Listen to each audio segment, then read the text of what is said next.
The 30th anniversary of the 4% rule. My man emailed me, I forgot his name, maybe emailed me and said, Josh, given that this is the 30th anniversary of the 4% rule, and I think he emailed me in 2024, the last month, I think he did. It'd be interesting to see how that worked over the last 30 years. It is interesting, without question. So we're going to go back from 1994 to 2023 because that's 30 years. All right. So this does not include 2024 numbers, and it'll even look better after 2024 for sure because 2024 is up another freaking 25%. The S&P 500. I don't know what bonds did in 2024, but the S&P 500 is up quite a bit. Now, I'm not going to do just S&P 500 rebalancing with treasuries. I'm just going to do Wellington Fund for simplicity, just because it's just one fund. And we don't need to rebalance within the two funds. We're just going to do Wellington Fund. But I think you'll find it very interesting and hopefully somewhat illuminating as well. So let me show you the results. And the reason I say I hope you'll find this somewhat illuminating as well. What are you guys doing? The knuckleheads. Oh boy, I love my puppies. Ooh, they're expecting snow tomorrow here in North Georgia. Finney has never seen snow. I want him to see snow for the first time in his life. Actually, you want to see something funny? Check this out. So a friend of mine posted this with her dog. That dog. If that doesn't crack you up, nothing will. Oh my goodness, it's almost as funny as this right here.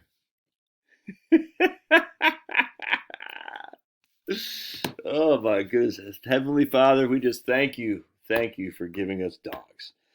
Oh, they just bring so much joy. All right, so let's, of course, Vinny just kicked Pablo out of the chair that Pablo was sitting on.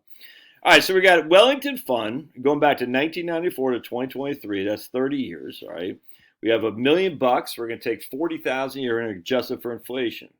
And we're going to see, watch what happens. So that $40,000 in 1994 is the equivalent of $84,000 30 years later.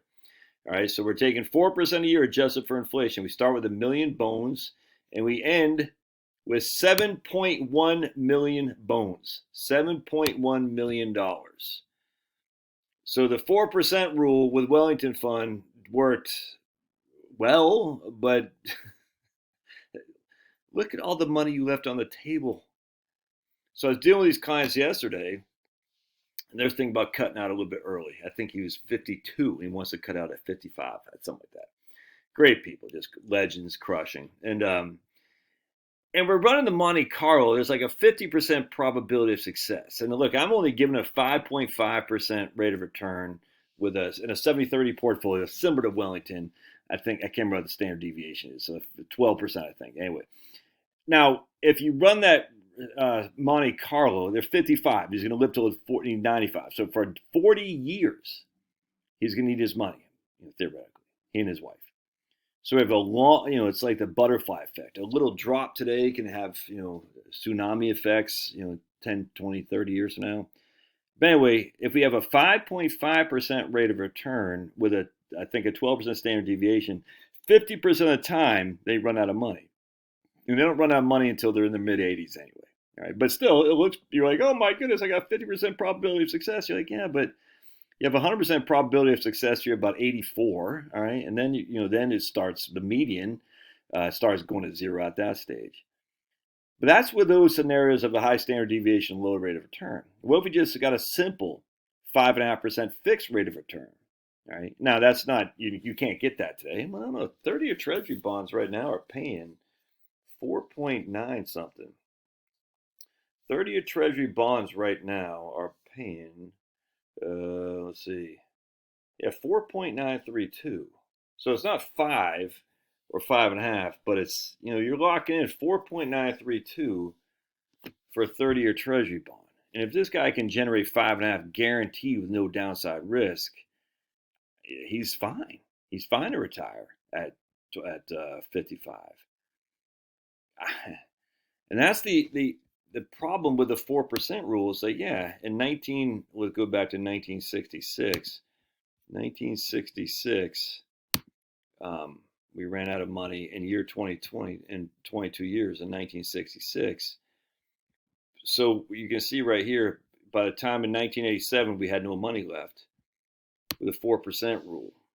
So we have the 1960, 22 years is the worst. I hate to say the worst case scenario, but basically the worst case scenario historically. But then you have 1994 where you left $7 million on the table. So how do we adjust for the 1966 potential? Well, you just have to tighten your belt sometimes, man. That's where the guardrail strategies comes in great. Because the likelihood of that happening is not, I don't have my notebook. Actually, let me just show you something here real quick. Let me see if I can't go back to my buckets. Hang tight. So what I'm doing here is I'm using Daniel Kuhlberg's 55e.co website spreadsheets on his bucket strategy, which you can use as well. You can buy from him. I can't remember how much he charges. And we're running a script here. And what we're doing is we're putting, you'll see right here, we got $1 million, our total investments. We're drawing inflation adjusted 4% a year. Oh, I got all of the S&P 500. Whatever. We'll just run all of the S&P 500. I want it to be, actually, is it out? Hold a second. We don't want it all of the S&P 500. We're going to put right here to Wellington. And you'll see we're going to run the script here. All right, so what you see is we're running a script here. And we can see we started with Wellington, all of Wellington right here. We're taking 4% a year adjusted for inflation. And we're saying how many times did it run out of money? Going to 19, we started in 1931. So 19, you see, never ran out of money right here. All the way up to here we are in 1973, the last year, 1974, the last year, never ran out of money, never ran out of money. So it just runs this script. So now we're going to start going back to, we're going to see what it says starting in 19, and I've already done this, but I just kind of want to show you because this is actually pretty sweet. And you can see what our actually last year of expenses are right here. So we started $40,000 a year. In 1981, our last year expenses are $139,000 a year, adjusted for inflation. Haven't run out of money yet. Now we're starting to get into the 1960s now, which is where it's starting a little bit dicey. $154,000 our last year. Again, we started $40,000 a year after 30 years because those mass inflation years. It's going to start getting a little bit dicey here. I think. Let's see what we got here. Yeah, so you can see some red rows. So right here in 1987, we ran out of money. 1990, we ran out of money. 1987, again, we ran out of money. And that will tell you exactly how many years. So we can see the reds are when we ran out of money. All right, so so this would be starting in 1990, it'd be 1961, 1962, 63, 64, 65, 66, 67, 68, 69. So we ran out of money 1, 2, 3, 4, 5, 6, 7 times at the 4% rule with a Wellington and 4% a year. 7 times. That's it. And then look how much we withdrew. Look how much we left. If you started in 1985, 87, I guess that'd be 1987, we left $13 million, $60 million, $18 million. I mean, so we just have these 1, 2, 3, 4, 5, 6, 7. That's it. And yeah, one year we had 175,000 we left, but I mean the 4% rule, it worked, but it just, man, how much money do you leave on the table? You see what I'm saying? And a simple strategy, just throw a guardrail in there. Guardrail says the markets drop by, if your portfolio drops by 20% or more. Reduce your spending by 10%. And just, when did that ever happen with Wellington Fund in terms of dropping by 20% or more? 2008? We can look actually. Let's go here to the 2 bucket. We can actually look at what Wellington Fund has done.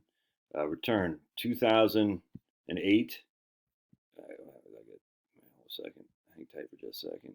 Do the same thing with Fidelity Balance. You can do the same thing with a reinvesting, rebalancing on, if you have 10-year treasuries plus your SP 500. But look, Wellington Fund dropped 21, 26% at 31, 32, 35% at 37. Oops, let me just go back here. And we're just going to do this for 100 years here. Blink. All right, so Wellington Fund, 17% in 1974, and then 2008. Yeah, so it's dropped 20% or more. 1, 2, 3, 4 times. That's it.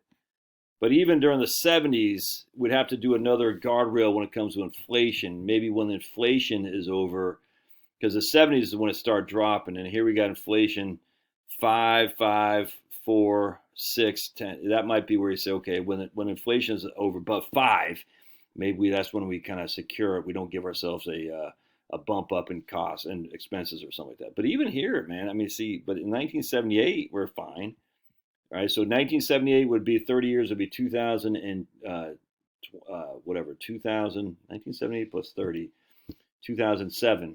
So let's see. We go to buckets 2007. We're gonna go to results. I mean, let's see here 2007. Yeah, we're fine. We still left 18 million bucks. Anyway, that's the problem with 4% rule. It's so focused on that one slither of time where it's negative, and it just leaves this huge mass of positive. I don't know. Something to think about. God bless. Love your thoughts.